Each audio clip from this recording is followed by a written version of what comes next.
Bonjour, on est en Seine-Saint-Denis dans mon département d'élection, on est à Aulnay et ici nous sommes chez Emma France. Emma France, c'était la dernière entreprise automobile de Seine-Saint-Denis et je suis avec certains des salariés. Il y en avait plus de 300 ici qui travaillaient, intérimaires compris. Il y a 7 hectares dans cette usine avec une partie d'ailleurs du matériel qui est pas loin d'être neuf. Et ici, c'est le symbole du gâchis capitaliste. C'est le symbole du gâchis capitaliste et d'une autre idée.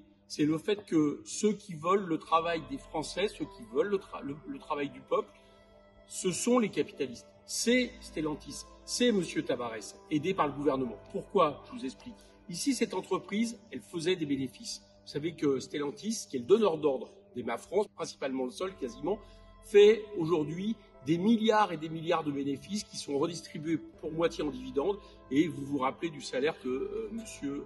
Tabarès s'est octroyé. Cette entreprise fait des bénéfices, mais manifestement, dans ce monde-là, on considère que ces bénéfices ne suffisent pas si on peut faire encore mieux. Et encore mieux, ça veut dire quoi? Eh bien, ça veut dire de délocaliser, là en l'occurrence c'est en Turquie cette usine, pour fabriquer à un coût social moindre, peut-être même à un coût écologique problématique, ce qui fera en sorte que les actionnaires de Stellantis continueront à fructifier pendant que les salariés, eux, seront au chômage.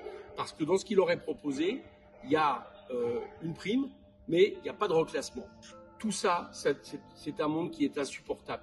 Quand M. le maire dit qu'il veut réindustrialiser le pays, on ne commence pas par faire en sorte de perdre des emplois qui ne devraient pas délocaliser, qui sont des délocalisations boursières. Donc on s'y oppose. Et nous, ce que nous disons, c'est que si le nouveau Front populaire est majoritaire le 7 juillet, eh bien cette usine doit devenir un symbole. Elle ne doit pas fermer.